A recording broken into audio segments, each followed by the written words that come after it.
Buenos días a todas y a todos. En primer lugar, mi agradecimiento al Instituto Colombo Panameño de Derecho Procesal. No tengo que augurarles éxitos en este congreso porque lo estoy viviendo y lo estoy viendo. Después de 2 años de falta de actividad presencial, esta demostración expresiva, fehaciente y sincera del interés de las panameñas y los panameños por el derecho procesal y en general por el tema del derecho, demuestra que este país tiene ganada la perspectiva de un Estado de Derecho y a ello está contribuyendo sin duda el Instituto Colombo Panameño de Derecho Procesal y este Congreso. Me permito, además de agradecer la participación con la que me distinguen nuevamente en este Congreso, expresar mis sinceros saludos a la licenciada Troch, al amigo Rubén Castillo, al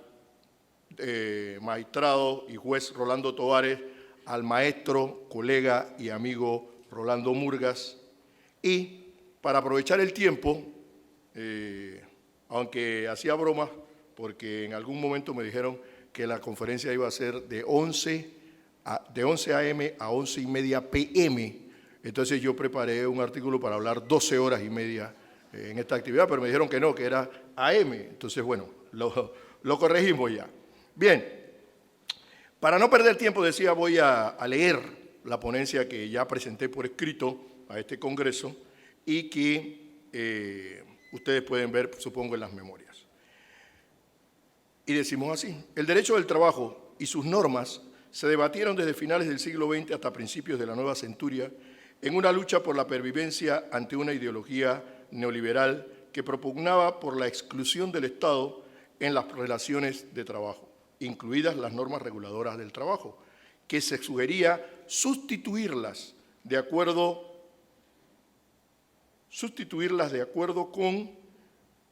por acuerdos interpartes, obviando el principio tuitivo rector de la legislación laboral. El Estado benefactor de los años 30 del siglo XX fue cuestionado primero en la academia, después como opinión política y finalmente ese cuestionamiento se convirtió en política de Estado, concepción que se dio en llamar neoliberalismo y que el Papa Juan Pablo II denominó capitalismo salvaje en su encíclica Labor in Exerce. En Panamá,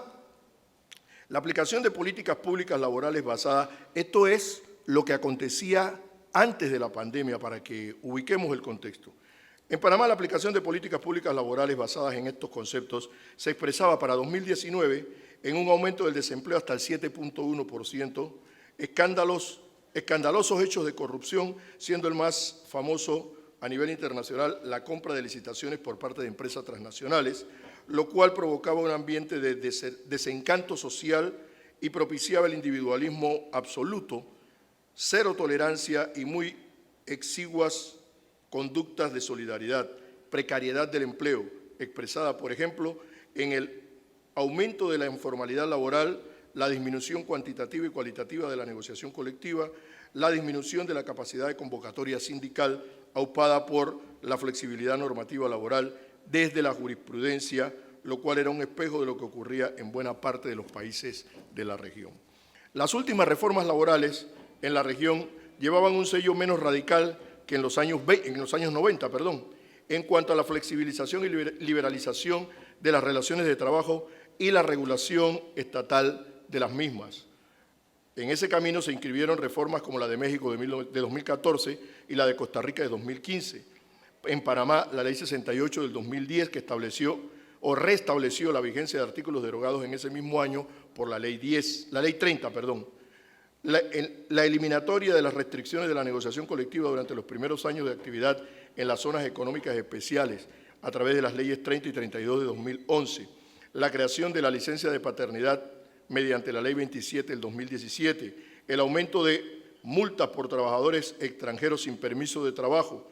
y la Ley de Teletrabajo, Ley 126 de febrero del 2020, son muestras de la vuelta paulatina, a mi juicio, al proteccionismo a través de reformas laborales.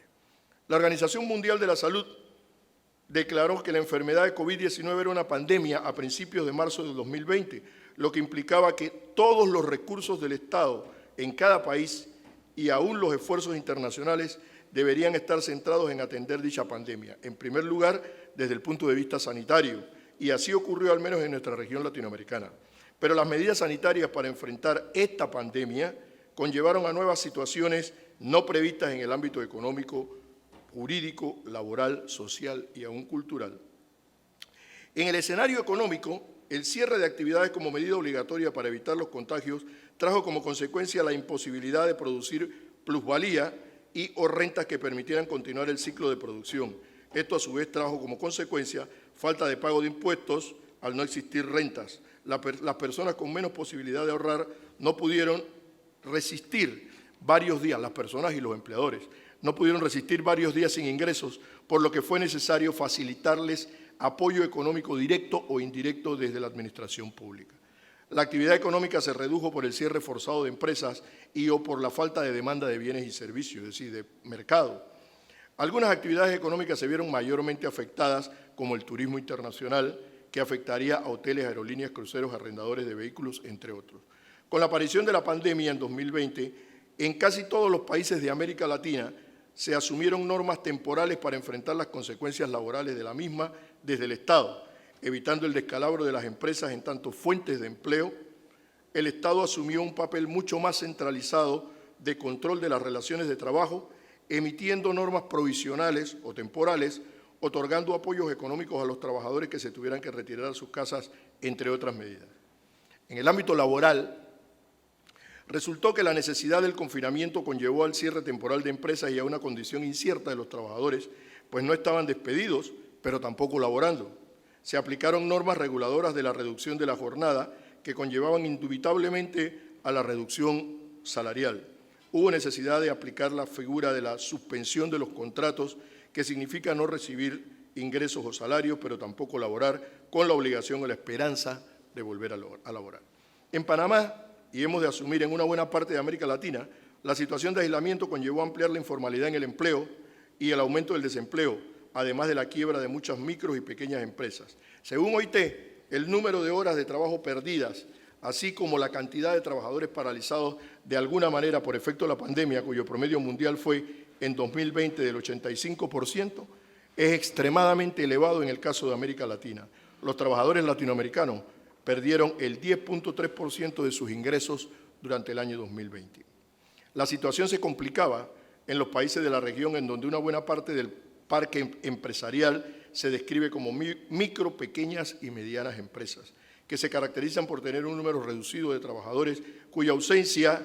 aunque sea de una parte de ellos, complica mucho el funcionamiento de las mismas y afecta consecuentemente sus ingresos. En Panamá, por ejemplo, el 84% de las empresas son pymes,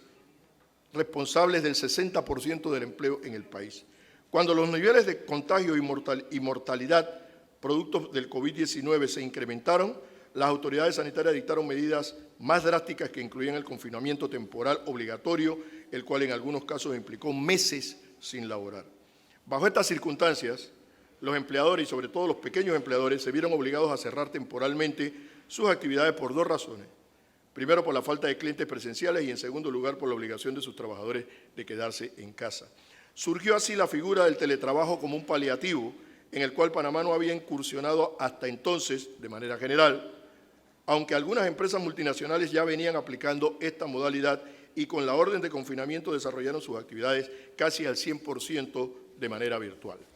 Las medidas de confinamiento no fueron absolutas, pues como sabemos las actividades esenciales como producción y venta de alimentos, productos farmacéuticos, transporte aéreo y marítimo de cargas, entre otros, no cerraron nunca de manera total, lo que conllevó a que las empresas dedicadas a estas actividades, como supermercados, farmacias, laboratorios, actividades privadas de salud, venta y transporte de combustible, entre otras, crecieran en medio de la pandemia. La pandemia fue mucho más perjudicial para el sector trabajador, que no acostumbra o no puede tener ahorros para enfrentar momentos difíciles e inesperados, lo que, sumado a la falta de trabajo por las medidas de confinamiento expresadas, dibujó escenarios mucho más graves para los trabajadores. Las autoridades de salud asumieron un rol orientador incuestionable, al menos al principio de la pandemia, pero en el aspecto laboral no había precedentes. Las empresas no cerraban a pesar que los contagios aumentaban, y cuando cerraban no había garantías ni acuerdos entre empleadores y trabajadores para reabrir, etc. Entonces se produjo en el mes de mayo del 2020 un diálogo tripartita convocado por el Ministerio de Trabajo, por la Economía y el Desarrollo Laboral, apoyado por la OIT y las principales universidades del país, que funcionó durante 2 meses y del cual se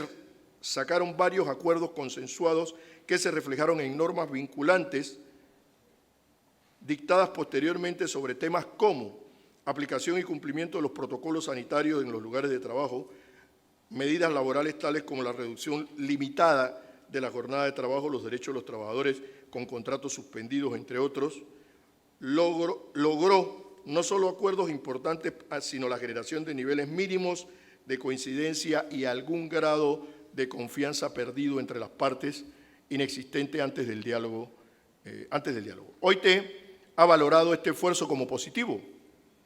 y al parecer fue uno de los pocos escenarios de diálogos concretos que hubo en la región. La mayoría de los países del mundo y de la región latinoamericana adoptaron casi las mismas medidas laborales con diversos matices a propósito de la consecuencia de la pandemia. Entre otras, destacamos, primero, medidas sanitarias en el trabajo. Estamos hablando del caso de Panamá. Con la declaración de la pandemia y la declaratoria del estado de emergencia nacional, las autoridades de trabajo, en conjunto con el Ministerio de Salud, promovieron la aplicación de medidas que facilitarían la prevención y confrontación de los contagios en el ámbito laboral. Así se produjeron como primeras medidas una circular para empleadores y trabajadores del sector público y privado, firmada por ambos ministerios, sugiriendo la conformación de comités de salud bipartitas en cada empresa del país. La resolución DM 137-2020 del 16 de marzo del 20 y posteriormente las resoluciones 154-2020 del 20 de mayo del 2020 y la DM 155 del 25 de mayo del 2020, además de la 198-2020 del 10 de junio de julio de ese mismo año, regulan la constitución de estos comités y los protocolos de bioseguridad, además de otorgarles a Mitradel y al MINSA la facultad de aprobar dichos protocolos y sanciones para su cumplimiento. Para adelantarme a alguna pregunta que pueda surgir, estas normas sobre la vigencia de los protocolos y de los comités de salud de COVID están vigentes, porque la mayoría de las normas que vamos a mencionar han sido derogadas, ya sea porque ellas mismas establecieron su vigencia o dependiendo de alguna condición que se establecía en la norma. Estas normas sobre protocolo y creación de los comités están vigentes. Uso del teletrabajo, segundo, uso del teletrabajo como medida alterna al trabajo presencial. En el caso de países de la región son pocos los que mantienen desde antes o durante la pandemia normas regulatorias del trabajo, lo que no significa que sea poco el número de empresas que utilizan esta modalidad de gestión laboral, solo que la mayoría lo venía haciendo de hecho, sin regulación específica. Como se ha indicado, la Ley de Teletrabajo Panameña 126 del 2020 y su reglamento, contenido en el Decreto 133 del 16 de septiembre del 20, cuyo contenido es un acuerdo tripartito, el del decreto, se aplicó como parte de las seguridades jurídicas y laborales en medio del confinamiento ordenado por la Autoridad de Salud. 3. Suspensión de contratos. La mayor parte de la legislación latinoamericana contiene esta medida para casos fortuitos que se debe aplicar temporalmente. Consiste en la no obligación de trabajar para el trabajador y de no pagar el salario para el empleador, pero se mantiene la ficción jurídica de considerar vigente la relación de trabajo con la garantía del retorno a la empresa por parte del trabajador. El artículo 199 de nuestro Código de Trabajo reglamenta la suspensión de los contratos, estableciendo que se requiere la autorización previa del Ministerio de Trabajo, al cual se le debe comprobar que existen realmente las causas de suspensión que se solicita. Y la suspensión es por un tiempo relativamente corto, hasta de 1 mes, prorrogable por 4 veces, o sea, hasta 5 meses en total. Como quiera que los términos de la suspensión de los contratos son relativamente cortos en el Código, se hizo necesario dictar normas especiales temporales como el Decreto Ejecutivo 81 del 20 de marzo del 2020, que describía la pandemia COVID-19 como una causa específica de caso fortuito, en base al cual se podía pedir la suspensión de los contratos de trabajo, respetando en lo posible las normas de procedimiento contenidas en el Código de Trabajo, procedimiento para la suspensión de contratos. La prórroga de las suspensiones tuvo que ser establecida mediante sendos decretos ejecutivos en los años 2020 y 2021. Estas medidas culminaron el 31 de diciembre del 2021 por mandato de la Ley 201 del 25 de febrero del 2021. En este marco, se adicionó al Código de Trabajo el artículo 116A, mediante la Ley 157 del 2020, que indica que al suspenderse el contrato de trabajo de una trabajadora después de su reintegro por haber dado a luz, se suspende el término de vigencia de su fuero de maternidad y se reanuda cuando se termine la suspensión de su contrato. Cuarta medida, reducción de jornada. El artículo 159 del Código de Trabajo establece la posibilidad de reducir la jornada de trabajo por mutuo acuerdo entre empleadores y trabajadores siempre que dicha decisión se fundamente en graves crisis económicas que pueden aliviarse con esta medida. Dicha medida se aplicó e incluso se promovió de manera temporal y así evitar la permanencia durante 8 horas en el puesto de trabajo, minimizando el contagio o las posibilidades del contagio. En ese sentido, se dictaron los decretos ejecutivos 71 del 2020, 78 del 2020, 101 del 2020 y 73 del 2021. De estos decretos, el último,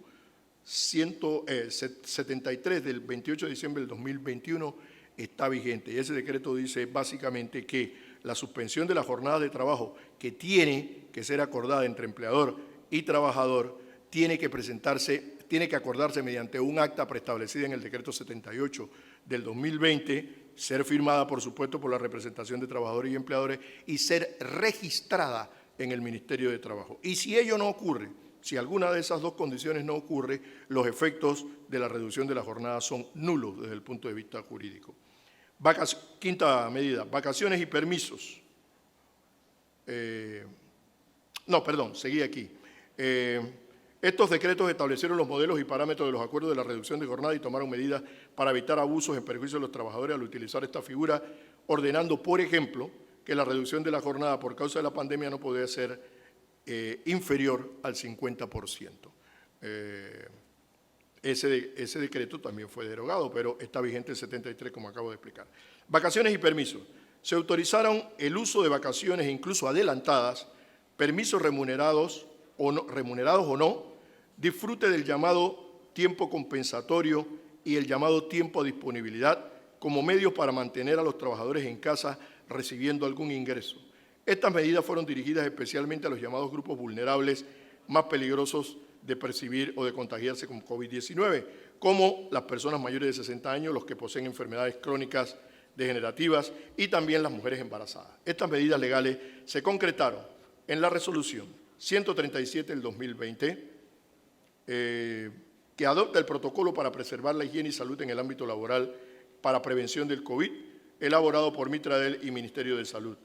representantes del sector trabajador y del sector empresarial, es decir, esta fue una resolución tripartita. También se dictó el decreto ejecutivo 231 del 2020, que iba dirigido a mantener la relación de trabajo, pero con las modalidades que facilitaran el distanciamiento físico. Sexto, medidas de estímulo empresarial. Todos los países de la región adoptaron medidas de estímulo empresarial bajo el concepto de la preservación de las fuentes de empleo, apuntando principalmente a las pequeñas y medianas empresas. Las más comunes de estas medidas, por cierto, temporales en la mayoría de los casos, fueron la postergación y aún el perdón fiscal para el año 2020, es decir, exoneración del pago de algunos impuestos nacionales, la moratoria o postergación de pago de algunos servicios públicos y aún privados, el apoyo con préstamos blandos de los bancos e instituciones públicas, entre otras. Para cubrir estos costos, algunos países como Panamá tuvieron que recurrir al endeudamiento público, aumentando así el valor de la misma, de la deuda pública, y además se dictó la Ley 189 del 2020 que redujo el impuesto sobre la renta para las micro, pequeñas y medianas empresas. Esa no fue una medida temporal, esa es una medida permanente. Séptimo, normas de protección del empleo. La primera de las medidas que se destacó en este rubro de acción gubernamental es el apoyo económico a los trabajadores y trabajadoras que fueron afectados en sus empleos, ya sea con suspensión de sus contratos o despidos. Casos como Panamá,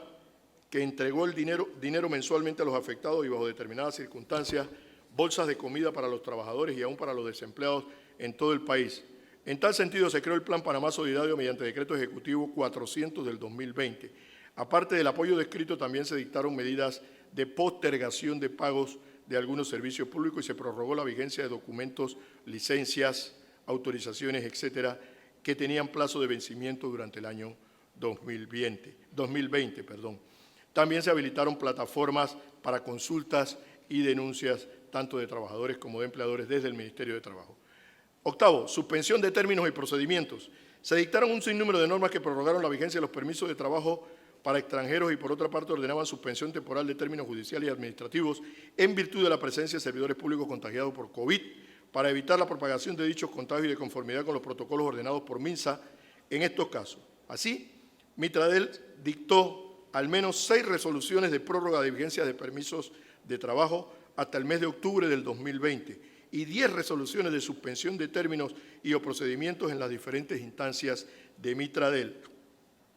Es decir, no era una resolución para suspender todas las actividades de Mitradel de atención al público, sino, por ejemplo, en una regional, en una dirección del ministerio, etcétera, por razón del surgimiento del contagio y la necesaria cuarentena de los compañeros funcionarios de esa entidad. Eso conllevó a una pérdida aproximadamente de 70 días hábiles entre marzo del 2020 y octubre del 2021, que, sumado a la falta de presupuesto y a la poca capacidad de personal administrativo y profesional del Ministerio de Trabajo, explica la mora hoy día en algunas de sus actividades. Noveno, normas de retorno gradual al empleo. Con la disminución de los niveles de contagio, la vacunación masiva y la permisibilidad gradual por parte del MINSA para reaperturar las actividades productivas, se dictaron normas de carácter laboral que permitieron un retorno organizado, gradual, subrayo la palabra gradual, de los trabajadores con contratos suspendidos, asegurando sus derechos laborales. Así, se dictó el Decreto Ejecutivo 229 del 2021,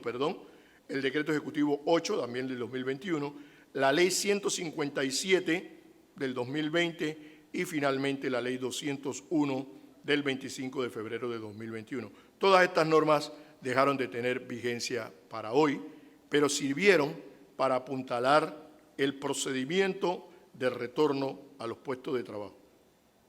Estas normas establecen una especie de calendario de retorno a los puestos de trabajo por sector de la actividad económica del país, de tal manera que para el 1 de noviembre del 21, todos los trabajadores cuyos contratos de trabajo hubieran sido suspendidos deberían volver a laborar. Estas normas tomaron precaución acerca del aseguramiento de los derechos de los trabajadores en temas como el pago de prestaciones finales al término de la relación de trabajo de aquellos trabajadores cuyos contratos hubiesen sido suspendidos, procedimientos especiales para el mutuo acuerdo como forma de terminación de la relación de trabajo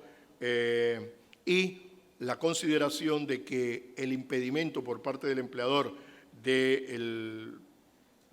retorno del trabajador a su puesto de trabajo podía ser considerado como una causal de despido injustificada. Décima, otras medidas alternativas. Además de las normas supracitadas contentivas de las medidas explicadas, se dictaron otras que de manera coyuntural temporal atendieron problemas colaterales de la situación laboral producida por la necesidad del distanciamiento físico. Algunas de esas medidas fueron la autorización temporal para la realización de reuniones y asambleas generales de los sindicatos de forma virtual, contenida en los decretos 228 del 2020 y 231 del 29 de diciembre del 2020. También se dictó la resolución 150 del 27 de abril del 20, que convocó la mesa tripartita de diálogo por la economía y el desarrollo laboral a la que nos hemos referido anteriormente. Destacamos finalmente la gran producción normativa laboral que se dio en los años 2020 y 2021 desde el órgano ejecutivo, tanto en Panamá como en la región, y muy poca desde el órgano legislativo, situación basada en la explicación de que esta forma es más expedita que los procedimientos parlamentarios en una coyuntura mundial como fue la pandemia de COVID-19. Bajo este y otros criterios, varios de esas normas, bajo este y otros criterios, es decir, el criterio de la centralidad en el órgano ejecutivo y no en el legislativo, y otros criterios también, fueron demandadas como inconstitucionales varias de las normas que hemos citado, y la Corte Suprema de Justicia resolvió negando en la mayoría de los casos los cargos de inconstitucionalidad y en otros casos declarando, por razón de la temporalidad de las normas, la sustracción de la materia debido a que ellas ya habían dejado de existir en el mundo jurídico. Esto es en manera resumida, apretada, la gestión laboral. No hemos querido hacer una lista porque la lista, que la tenemos en otro documento, llega aproximadamente a 78 medidas normativas laborales, entre resoluciones, decretos y leyes de carácter laboral para enfrentar la pandemia. Yo quiero terminar agradeciendo su atención y no puedo irme, y los amigos organizadores de este congreso lo saben porque son compañeros y amigos también de la Academia Panameña de Derecho del Trabajo, no puedo irme sin invitarles a todos a que nos acompañen en la 8ª Jornada Internacional de Actualización de la Academia Panameña de Derecho del Trabajo, que se va a realizar en este mismo recinto los días 16, 17 y 18 de noviembre de este año. En las redes están los detalles de esa actividad. Muchas gracias por su atención.